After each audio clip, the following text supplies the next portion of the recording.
Antes de comenzar, vamos a poner este tiempo en las manos del Señor con una oración. Sí, Señor y Padre Santo, te damos gracias, Señor, por habernos traído en esta mañana aquí a este lugar, por congregarnos, Señor, en esta tu iglesia, Señor, en este lugar, en este local que tú permites que permanezca abierto por tu fidelidad. Y, Señor, te damos gracias porque podemos compartir esta mañana con los hermanos. Te damos gracias, Señor, por el poder conocerte más a través de tu palabra y a través de este estudio que hemos comenzado a las 10 de la mañana, Señor. Ayúdanos y danos ánimo, Señor, para no desfallecer y seguirlo puntualmente, Señor, para que podamos conocerte más, Señor. Sabemos que el principio de la sabiduría está en el temor a ti y en conocerte es el mayor tesoro que podemos tener en esta vida. También, Señor, te damos gracias por poder alabar y exaltar tu nombre a través de los cánticos que compartimos con todos los hermanos. Que tu nombre sea glorificado por encima de todas las cosas, por encima de todos nosotros, por encima de cualquier cosa, sea tu nombre exaltado. Y, Señor, ponemos ahora en tus manos esta palabra, tu palabra, Señor, que conmueva nuestros corazones, Señor, que verdaderamente toque nuestros corazones y transforme nuestra manera de pensar y de vivir, Señor, conforme a tu voluntad, y que nuestra manera de vivir también sea gloria, traiga gloria a tu nombre. En el nombre de tu Hijo Jesús. Amén. Prácticamente todas las sociedades de la historia han definido de alguna manera cómo va a ser el fin del mundo. Y la idea de que este mundo, tal y como lo conocemos, va a terminar, ha sido considerada por la totalidad de las religiones. Ahora, la sociedad posmoderna en la que nos encontramos ha cambiado la perspectiva de ese fin del mundo. Y sus premisas se acercan más a las películas, estas que llaman del género apocalíptico, en el que se presentan fuerzas malignas que quieren acabar con el mundo y siempre aparece un héroe que parece ser que encuentra alguna forma de salvar este mundo y perpetuar la existencia de la humanidad, pues tal y como la conocemos. Una especie de salvador que, valga la redundancia, salvaguarda el modo de vida generalmente americano, que es el que muestran esas películas. Y cuando decimos americanos nos referimos al modo de vida estadounidense, que pareciera ser el patrón más criticable, pero que casi todo el mundo ansía tener. Resulta curioso cómo estas películas, para dotar de realismo sus tramas, aprovechan las señales del libro de Apocalipsis y otras referencias bíblicas para intentar dar verosimilitud a sus tramas, como si la Biblia fuera un libro de pistas para identificar y contener las fuerzas malvadas que pretenden destruir el mundo en contra de la voluntad humana. Y a mí me resulta impactante cómo para la sociedad el fin del mundo representa el final, cuando para nosotros los creyentes el fin del mundo representan los planes cumplidos de Dios con la salvación de los creyentes, el juicio de los inicuos y la creación de cielos nuevos y tierra nueva. Lejos de ser una película de miedo, yo reconozco que a mí personalmente la palabra Apocalipsis me sugiere la venida de Cristo.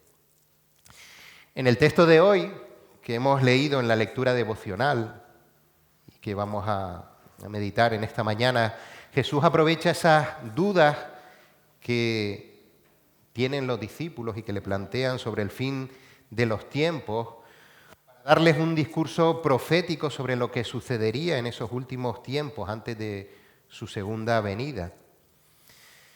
Este texto está considerado como uno de los textos más difíciles de los evangelios.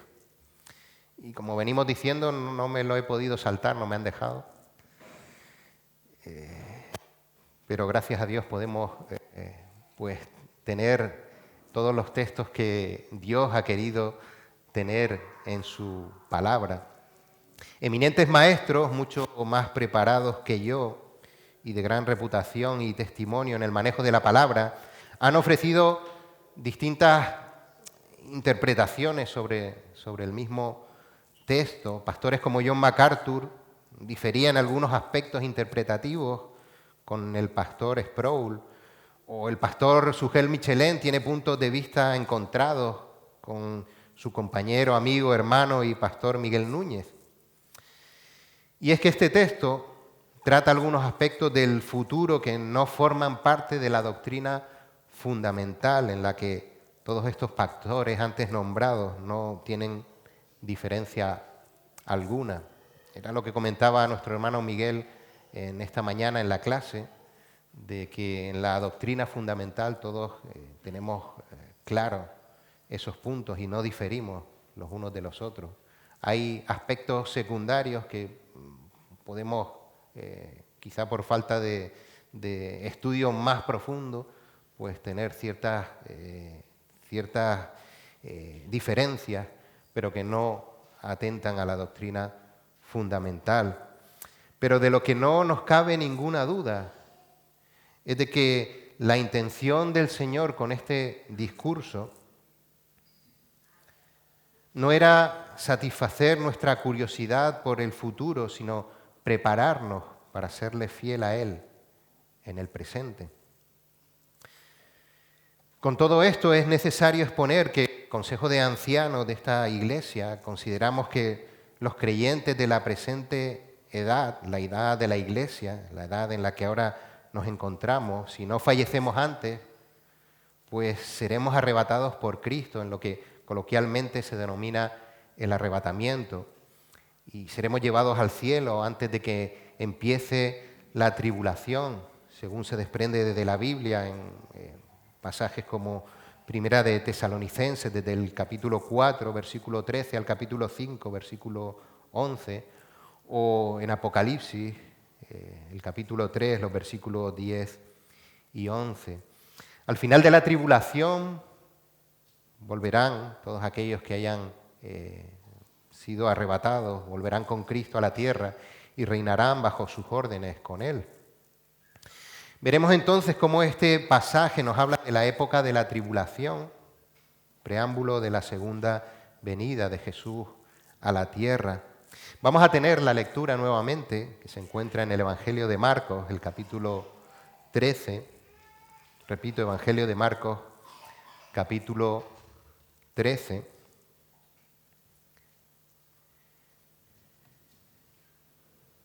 Y vamos a tener nuevamente esta lectura.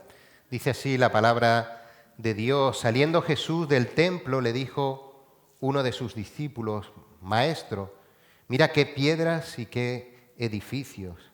Jesús respondiendo le dijo: ¿ves estos grandes edificios? No quedará piedra sobre piedra que no sea derribada. Y se sentó en el monte de los olivos frente al templo, y Pedro, Jacobo, Juan y Andrés le preguntaron aparte: dinos, ¿cuándo serán estas cosas y qué señal habrá cuando todas estas cosas hayan de cumplirse? Jesús respondiéndoles comenzó a decir: mirad que nadie os engañe, porque vendrán muchos en mi nombre diciendo yo soy el Cristo, y engañarán a muchos. Mas cuando oigáis de guerras y de rumores de guerras, no os turbéis, porque es necesario que suceda así, pero aún no es el fin. Porque se levantará nación contra nación y reino contra reino, y habrá terremotos en muchos lugares, y habrá hambres y alborotos, principios de dolores son estos. Pero mirad por vosotros mismos, porque os entregarán a los concilios, y en las sinagogas os azotarán, y delante de gobernadores y de reyes os llevarán por causa de mí, para testimonio a ellos. Y es necesario que el Evangelio sea predicado antes a todas las naciones. Pero cuando os trajeren para entregaros, No os preocupéis por lo que habéis de decir, ni lo penséis, sino lo que os fuere dado en aquella hora, eso hablad, porque no sois vosotros los que habláis, sino el Espíritu Santo. Y el hermano entregará a la muerte al hermano y el padre al hijo, y se levantarán los hijos contra los padres y los matarán. Y seréis aborrecidos de todos por causa de mi nombre, mas el que persevere hasta el fin, éste será salvo. Pero cuando veáis la abominación desoladora de que habló el profeta Daniel, puesta donde no debe estar, el que lee, entienda. Entonces los que estén en Judea huyan a los montes. El que esté en la azotea no descienda a la casa ni entre para tomar algo de su casa. Y el que esté en el campo no vuelva atrás a tomar su capa. Mas ay de las que estén encintas y de las que críen en aquellos días. Orad pues que vuestra huida no sea en invierno, porque aquellos días serán de tribulación, cual nunca ha habido desde el principio de la creación que Dios creó hasta este tiempo, ni la habrá. Y si el Señor no hubiere acortado aquellos días, nadie sería salvo, mas por causa de los escogidos que Él escogió, acortó aquellos días. Entonces, si alguno os dijere, mirad, aquí está el Cristo, o mirad, allí está, no le creáis, porque se levantarán falsos cristos y falsos profetas, y harán señales y prodigios para engañar, si fuese posible, aún a los escogidos. Mas vosotros mirad, os lo he dicho todo antes. Pero en aquellos días, después de aquella tribulación, el sol se oscurecerá y la luna no dará su resplandor, y las estrellas caerán del cielo, y las potencias que están en los cielos serán conmovidas. Entonces verán al Hijo del Hombre que vendrá en las nubes con gran poder y gloria. Y entonces enviará sus ángeles y juntará a sus escogidos de los cuatro vientos, desde el extremo de la tierra hasta el extremo del cielo. De la higuera aprended la parábola: cuando ya su rama está tierna y brotan las hojas, sabéis que el verano está cerca. Así también vosotros, cuando veáis que suceden estas cosas, conoced que está cerca, a las puertas.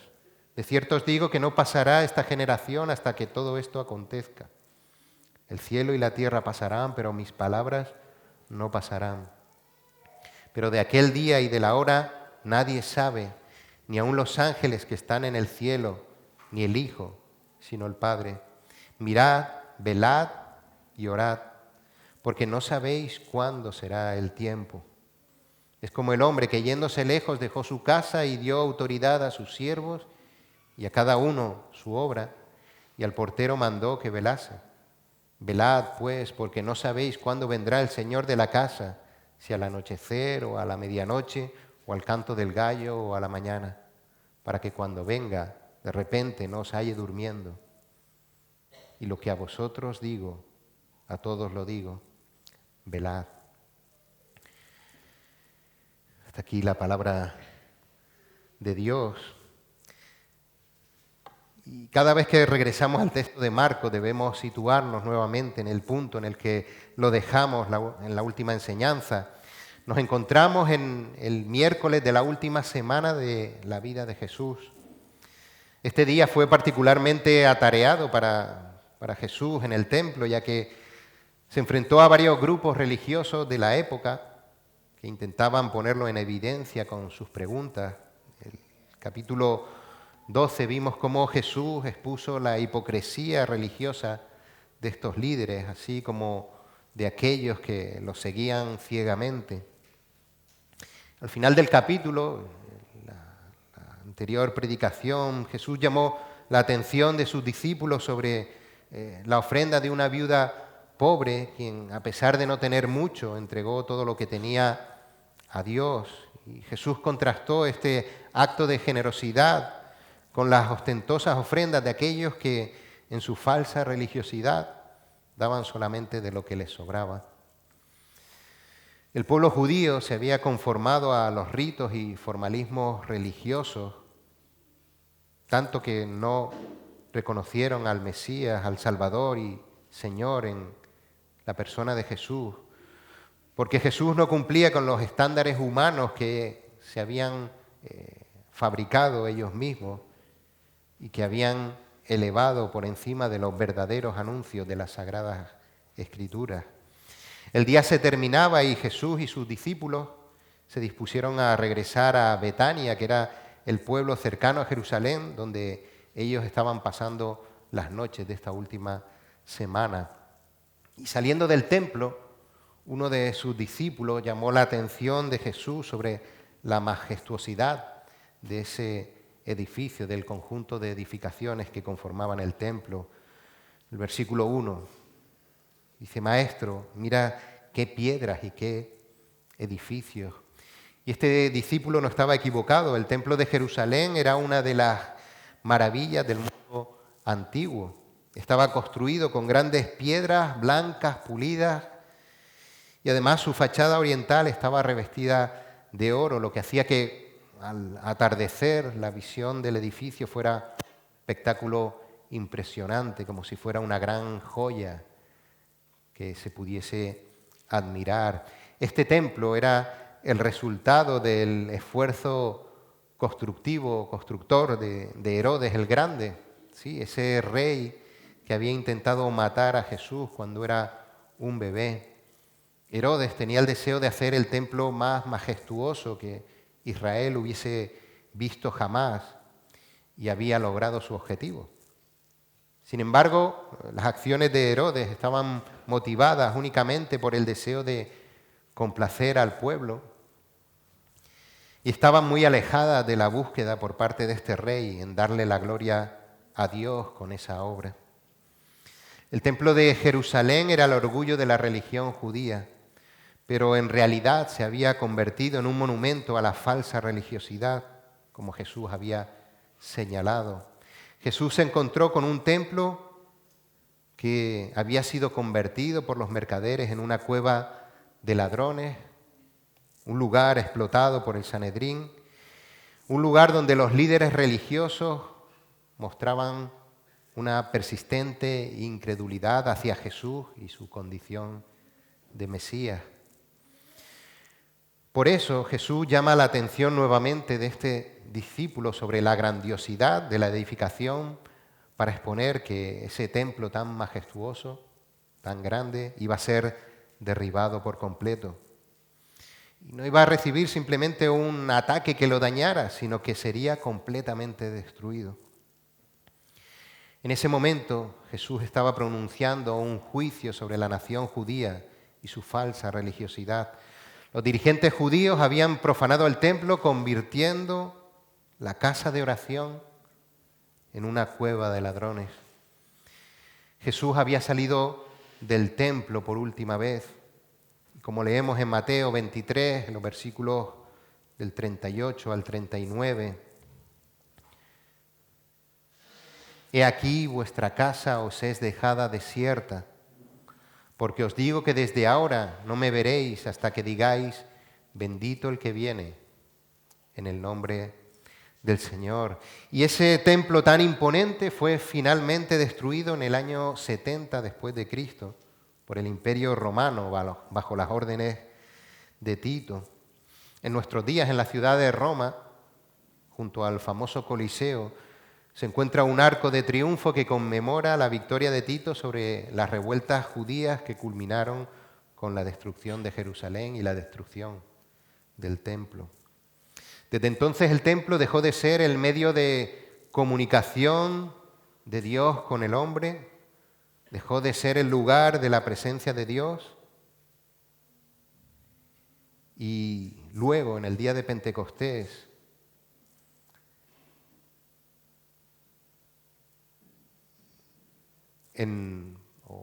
sobre los creyentes convertidos, todos y cada uno de ellos, y nosotros mismos, se convierten en el templo del Espíritu Santo. Aquel templo es destruido y cada uno de los creyentes pasamos a ser templo del Espíritu Santo. Jesús y sus discípulos siguieron su camino en dirección a Betania, reflexionando sobre estas impactantes palabras que habían escuchado de labios de Jesús al salir del templo. Ese templo iba a ser destruido. Siguieron meditando en ello. Y una vez que llegaron a la cima del Monte de los Olivos, durante su merecido descanso después del ascenso, y con una vista panorámica del templo, los discípulos plantearon sus preguntas a Jesús. El Monte de los Olivos se encuentra enfrente de Jerusalén y desde allí pues, se puede ver la majestuosidad de ese templo. Pedro, Andrés, Juan y Jacobo no pudieron evitar preguntarle a Jesús, primeramente, ¿cuándo serán estas cosas? Le preguntaron. Y después, ¿qué señal habrá cuando todas estas cosas hayan de cumplirse? Para entender por qué se formularon estas preguntas, es importante entender que en la mentalidad de estos discípulos y con la única información disponible para ellos, que era el Antiguo Testamento, ellos suponían que la destrucción de Jerusalén y del templo pues serían los eventos que marcarían el fin de esta era y el inicio del reinado evidente del Mesías. Jesús aprovechó estas preguntas sobre el fin de la era para compartir un mensaje profético que comúnmente se conoce como el discurso del Monte de los Olivos y que también se presentan en los evangelios sinópticos de Mateo y Lucas. A la luz de las Escrituras, Jesús está describiendo en este capítulo 13 el periodo conocido como la tribulación, versículo 19, porque aquellos días serán de tribulación, cual nunca ha habido desde el principio de la creación que Dios creó, hasta este tiempo ni la habrá. Un periodo denominado por el profeta Jeremías como tiempo de angustia para Jacob. Un periodo denominado por el profeta Sofonías como día de ira. Un periodo, el de la tribulación, que Jesús en esta exposición dividió en 3 etapas. Una primera etapa en los versículos del 5 al 13, el medio en los versículos del 14 al 18 y por último los eventos que conducen al fin y que son los que narra los versículos del 19 al 27. Jesús comienza ese discurso con una advertencia a sus discípulos: mirad que nadie os engañe. Y el Señor va presentando ante sus discípulos paso a paso una serie de eventos, una serie de señales inequívocas que indican que el mundo se dirige hacia su final. Hoy en día muchos creen que el mundo está progresando hacia un mejor futuro. Piensan que los seres humanos tenemos la capacidad de combatir, por ejemplo, el cambio climático y que nuestras acciones pueden prevenir catástrofes naturales, variaciones de la temperatura. Otros creen que la sociedad avanza hacia un bienestar económico común y hacia un pensamiento más maduro que puede evitar los conflictos bélicos mediante manifestaciones enérgicas e internacionales, incluso a miles de kilómetros de distancia. Algunos incluso piensan que la sociedad está evolucionando hacia una mayor tolerancia o libertad de pensamiento, pero la realidad, que si nos paramos a observar, lo que vemos es todo lo contrario. Jesús mismo advierte del deterioro del mundo, pero alerta a sus discípulos a no ser engañados. ¿En qué formas podrían ser engañados? Versículo 6, porque vendrán muchos en mi nombre diciendo yo soy el Cristo y engañarán a muchos. Incluso en los tiempos de Jesús surgieron individuos que se autoproclamaron Mesías o Cristo. Uno de ellos fue Judas el Galileo, quien en el año 6 después de Cristo pues, desarrolló sus acciones. Este hombre era considerado uno de los fundadores de los celotes y lideró en esos años una revuelta contra los romanos. El libro de los Hechos relata un discurso de Gamaliel en el Sanedrín que menciona a este Simón como un ejemplo de Mesías fallido.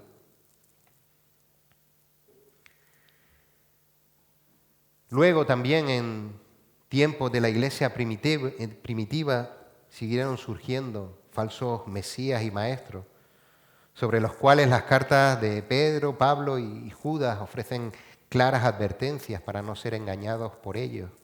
En la actualidad existen falsos maestros que manipulan el Evangelio para enseñar evangelios diferentes.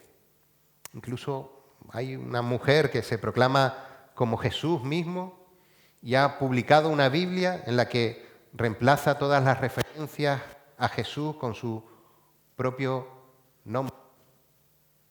Pues ya esto es como decía aquella canción, había una vez un circo. El número de engañadores, de estos engañadores, aumentará significativamente al final de esta era, antes del regreso de Cristo al mundo. Otra señal de que el mundo se dirige a su fin, pero que debemos tener cuidado y no ser engañados, y así lo advierte Jesús a sus discípulos. Lo podemos leer en el versículo 7 y 8, mas cuando oigáis de guerras y de rumores de guerras, no os turbéis, porque es necesario que suceda así, pero aún no es el fin, porque se levantará nación contra nación y reino contra reino, y habrá terremotos en muchos lugares, y habrá hambres y alborotos. Se va a producir la devastación del mundo. Y también observamos cómo a lo largo de la historia de la humanidad ha habido una escalada de conflictos bélicos. En la antigüedad los enfrentamientos eran entre facciones, pero con el tiempo las guerras se convirtieron en conflictos entre naciones. Recordamos las guerras mundiales y seguimos recibiendo noticias de conflictos entre países a través de los informativos. Sin embargo, durante el tiempo de tribulación, los conflictos serán aún mayores. Y no debería sorprendernos, ya que es algo necesario y está en línea con el plan soberano de Dios, quien lo va a permitir. Además de los conflictos bélicos, también se producirán terremotos, maremotos y tornados. Recientemente en La Palma fuimos testigos de los efectos de un volcán, que son muestras de un mundo físico caído. Sin embargo, todas estas señales no evidenciarán aún que el final de los tiempos esté ocurriendo. Jesús se refiere a ellas como el principio de dolores, comparándolas con los dolores de parto, indicando que lo más difícil está aún por venir. También Jesús advierte sobre la angustia de la persecución, versículo 9, pero mirad por vosotros mismos, porque os entregarán a los concilios y en las sinagogas os azotarán, y delante de gobernadores y de reyes os llevarán por causa de mí, para testimonio a ellos. También la persecución ha sido y sigue siendo una constante en la historia de la Iglesia, tanto por parte de los poderes religiosos como por parte de los poderes políticos. El apóstol Pablo experimentó acusaciones y azotes en las sinagogas, así como encarcelamientos y juicios ante las autoridades romanas en numerosas ocasiones. El libro de Apocalipsis revela que esta persecución será aún mayor justo antes del regreso del Señor. A pesar de todo esto, el Espíritu Santo ha protegido a la Iglesia, permitiendo que el Evangelio se haya extendido por toda la tierra. En momentos de dificultad, el Espíritu Santo ha equipado a los creyentes con un extraordinario coraje, perseverancia y fidelidad para que cuando hayan sido expuestos y acusados puedan defender el Evangelio hasta el final. La persecución es el resultado del rechazo del mundo al Evangelio y puede llegar al extremo de enfrentar a padres contra hijos y hermanos contra hermanos, todo por causa del nombre de Cristo. Sin embargo, aquel que persevera hasta el final será una prueba inequívoca, tanto para sí mismo como para aquellos que lo rodean, de que verdaderamente era un creyente y que el Espíritu Santo estaba obrando en él. Hasta este versículo 13 encontramos señales que que aquellos que estaban escuchando a Jesús en aquel momento, sus discípulos, así como también los receptores del libro de Marcos, los gentiles romanos, y nosotros mismos podemos identificar. Como decimos, estas señales son indicativas de que este mundo está en camino hacia el deterioro y finalmente la destrucción y reconstrucción por parte de Dios, tal y como nos describen las Escrituras. Es importante mantener la perspectiva de que Jesús estaba hablando de un periodo de tiempo mucho más terrible que aún no ha sucedido y que va a alcanzar su punto más álgido en el siguiente versículo, en el versículo 14, cuando veáis la abominación desoladora. El profeta Daniel se refirió a esta situación en Daniel, el capítulo 9, el versículo 27. Estaba hablando de un suceso terrible, abominable, repulsivo y detestable, entre otros sinónimos que podamos aplicarle. Un evento que marcará el inicio de los 3 años y medio más terribles de esa tribulación. En ese momento será como un sálvese quien pueda, según el consejo de Jesús, donde las personas deberán preocuparse por salvar sus vidas y no por sus pertenencias. Algo similar a lo que se dice en las situaciones de accidente de aviones. Dejen atrás sus pertenencias y corran a salvar sus vidas. Será un tiempo tan espantoso que Dios decidirá y ha decidido acortarlo, ya que ni siquiera aquellos que serán salvos en ese tiempo podrían soportar las terribles cosas que ocurrirán. El punto culminante de la tribulación será finalmente la venida del Hijo del Hombre.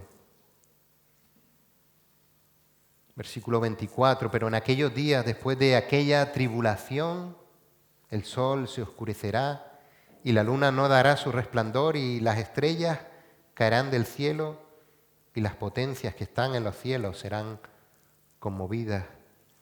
Jesús finalmente indica que las señales de su regreso serán ya señales inequívocas de su llegada. Desaparición del sol y de la luna, meteoritos cayendo del cielo envueltos en llamas. Entonces verán al Hijo del Hombre que vendrá en las nubes con gran poder y gloria.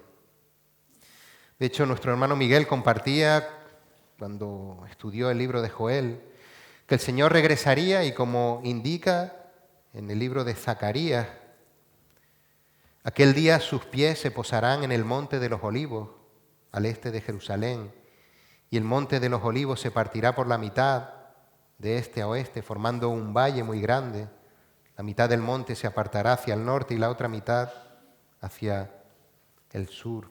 El monte en el que Jesús estaba dando en ese momento su discurso será en el que pose su pie cuando regrese a este mundo en su segunda venida. Todos lo verán y serán plenamente conscientes de que es Cristo, verdaderamente, y que ese es su regreso sin lugar a dudas. Para concluir su discurso, Jesús emplea 2 parábolas significativas. La primera, la parábola de la higuera, y él utiliza un ejemplo familiar para los discípulos, quienes viven en una sociedad agraria y comprenden los ciclos naturales. Jesús les enseña que al igual que las hojas brotan en los árboles de hoja caduca, como señal de la llegada de la primavera y de que se aproxima el verano, las señales que él ha compartido no son meros accidentes naturales, sino eventos permitidos por Dios que anuncian la tribulación venidera. Y las palabras de Jesús conllevan una autoridad que solamente Dios posee. El cielo y la tierra pasarán, pero mis palabras no pasarán. En definitiva, Jesús expone la realidad de un mundo corrupto que va a ser reemplazado por cielos nuevos y tierra nueva. Pero su palabra permanece inalterable, no puede quebrantarse, dice Juan 10:35, sino que permanece para siempre, dice el Salmo 19:9, porque es completamente verdad, dice Juan 17:17, y es poder de Dios para salvación, Romanos 1:16. La siguiente parábola que emplea Jesús es el culmen de este discurso. Refleja la intención principal de este texto ante la realidad de que de aquel día y de la hora nadie sabe, ni aun los ángeles que están en el cielo, ni el Hijo, sino el Padre. Pedro también advertía de ello en su segunda carta, segunda de Pedro 3:10, pero el día del Señor vendrá como ladrón en la noche, en el cual los cielos pasarán con gran estruendo y los elementos ardiendo serán deshechos y la tierra y las obras que en ella hay serán quemadas. No podemos predeterminar una fecha exacta basándonos en eventos que podrían parecerse a las señales que Jesús mencionó. Ni siquiera los ángeles que están constantemente en la presencia de Dios, ni el propio Hijo, que restringió de modo voluntario el ejercicio de sus atributos divinos y no lo comunicó a sus discípulos, conocía la hora en la que va a producirse su segunda venida. Si la segunda persona de la Trinidad optó por no conocer ese dato, ¿cómo podría alguien en la historia humana afirmar con certeza una fecha para el fin de los tiempos? No importa cuántos títulos o conocimientos teológicos posea alguien, nadie puede hacerlo, nadie puede dar una fecha exacta. Ante esta realidad, Jesús ilustra la actitud que todo creyente debe tener ante la inminencia de su segunda venida, por medio de esta otra parábola. Es como el hombre que, yéndose lejos, dejó su casa y dio autoridad a sus siervos y a cada uno su obra, y al portero mandó que velase. Esta parábola de Jesús narra la historia de un propietario que se ausenta de su casa para viajar sin especificar la duración de su partida y el momento de su regreso. Antes de partir, confía responsabilidades específicas a cada uno de sus sirvientes, instruyéndoles sobre las tareas que deben realizar durante su ausencia. Se espera que cumplan estas labores con diligencia y vigilancia, conscientes de que el regreso del amo puede ocurrir en cualquier momento.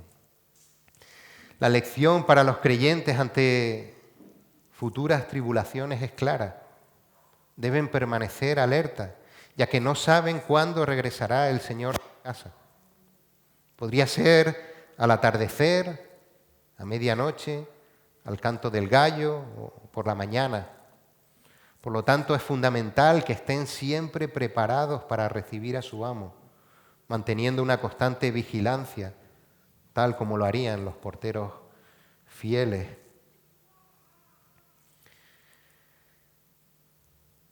Jesús enseñó que su regreso podría ocurrir en cualquier momento. Habla del atardecer o de la medianoche, o en el canto del gallo, o a la mañana. Podría ocurrir en cualquier momento, incluso en medio de la noche. Por lo tanto, los creyentes deben estar preparados en todo momento para su retorno, sin importar la hora del día o de la noche. Dice el versículo 37, y lo que a vosotros digo, a todos lo digo, velad. Nos encontramos con la palabra que hoy poníamos como título de la predicación. Este versículo nos define la aplicación que Jesús quería transmitir a sus discípulos, a los lectores del libro de Marcos y a nosotros mismos, aprovechando la advertencia que el texto dirige a aquellos que vivirán el tiempo de la tribulación. Jesús no pretendió que los discípulos utilizaran este discurso a modo de checklist recopilatorio de los signos del fin de la era actual, sino que lo que les quiero transmitir es lo siguiente, que debemos estar preparados para el regreso del Señor. Los creyentes debemos estar alerta para no ser engañados por aquellos que intentan manipular en nombre de Jesús y usurpar su gloria.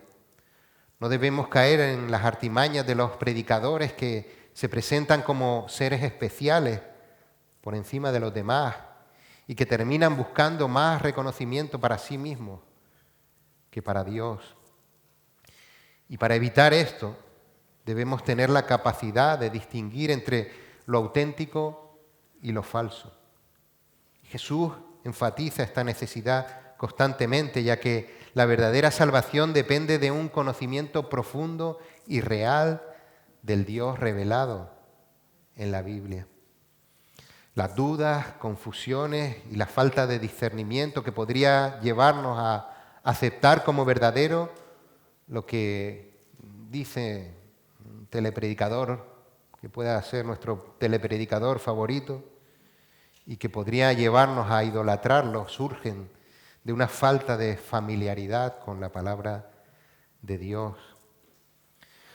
Los creyentes no deben dedicar su tiempo a estudiar desastres naturales, sino que deben esforzarse por conocer más a Dios. Jesús diferencia entre los eventos que preceden a su venida y los desastres cotidianos que señalan el curso inevitable del mundo hacia su destino. Sin embargo, la Biblia, como decíamos antes, no nos proporciona una fecha exacta ni una hora específica. Y esto es según la voluntad de Dios. Por lo tanto, el verdadero creyente no debe preocuparse por lo que ocurrirá en el futuro, sino por lo que está sucediendo en el presente. Debe permanecer alerta y preparado para la venida de Cristo, viviendo una vida de preparación espiritual constante. No os toca a vosotros conocer la hora ni el momento determinados por la autoridad misma del Padre. Nuestra tarea no es tratar de determinar algo que no podemos saber, como es el día del regreso de Cristo.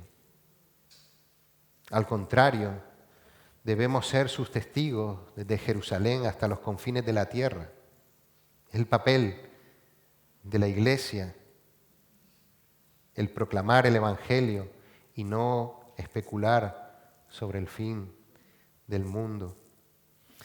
En la tarea de proclamar el Evangelio, los creyentes deben ser conscientes de la realidad de un mundo que rechaza a Cristo de manera violenta.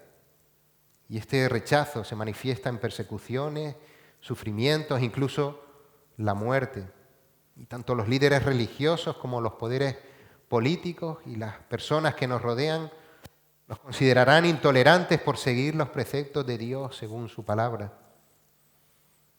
Y este rechazo no solamente proviene de extraños, sino también de amigos cercanos y familiares, incluso de padres e hijos, cuyo odio hacia Cristo puede llevarlos a tomar acciones en contra de nuestras vidas. Vaya lío, ¿verdad? Jesús hablando en Marcos 13 de un tiempo futuro, cuando la iglesia ya no estará en el tiempo de la tribulación, pero de los que hemos podido sacar estos principios generales, estar preparados para que no nos engañen falsos mesías, no estar centrados en las señales, sino en la tarea que tenemos como iglesia de predicar el Evangelio y ser conscientes de que la persecución que el creyente experimenta es por causa del odio del mundo a Cristo. Por tanto, el Señor nos exhorta a velar. Y cuando escuchamos la palabra velar, la relacionamos principalmente con estar de guardia. Rodilla en tierra, con una lámpara encendida para no quedar dormido y vigilando por un ventanuco por si regresa aquel por el que velamos, como un soldado que vigila también la llegada inesperada del enemigo. Al igual que la parábola que usó el Señor, no solo hemos de estar vigilantes, sino que hemos de estar ocupados en la obra que Él nos ha dado. Nuestras vidas no pueden ser vidas que se limiten a aguantar hasta que nos muramos y por fin disfrutar de la paz con el Señor. A veces parece que estuviéramos más preparados para morir que para vivir. Y como decía Pablo, aún sabiendo que la muerte para él era ganancia, él sabía ciertísimamente que el Señor le mantenía con vida para el beneficio de la obra. El creyente debe velar estando ocupado en las buenas obras que Dios ha preparado de antemano para que andemos en ellas. El Señor está haciendo una obra de santificación en nuestras vidas, por lo que debemos ser llenos del Espíritu por medio del conocimiento de su palabra, para que esa obra de santificación progresiva se vaya realizando en nuestras vidas. Y esto es muy difícil. Supone renunciar a uno mismo y tomar conciencia de que el Señor tiene un propósito en tu vida, en esta tierra, que no es solamente sobrevivir hasta que te mueras y vayas con el Señor. También hemos de llevar el Evangelio, es la labor encomendada a los creyentes que forman parte de una iglesia. Y también debemos servir a los hermanos. Y es en el servicio a los hermanos donde se manifiesta el amor y el servicio a Dios mismo. Por tanto, no perdamos nuestro tiempo buscando señales que no dan certeza de nada. Más bien apoyémonos en la certeza de la salvación en Cristo y velemos estando ocupados en aquellas ocupaciones que se nos ha dejado definidas en la palabra por parte del Señor, conservando el gozo y la esperanza que gracias a su obra redentora podremos pasar la eternidad en su presencia. La idea del arrebatamiento de la iglesia nos da la tranquilidad de que el creyente, el que ha nacido de nuevo por medio de la fe en Cristo Jesús, no ha de temer los sucesos terribles de la gran tribulación.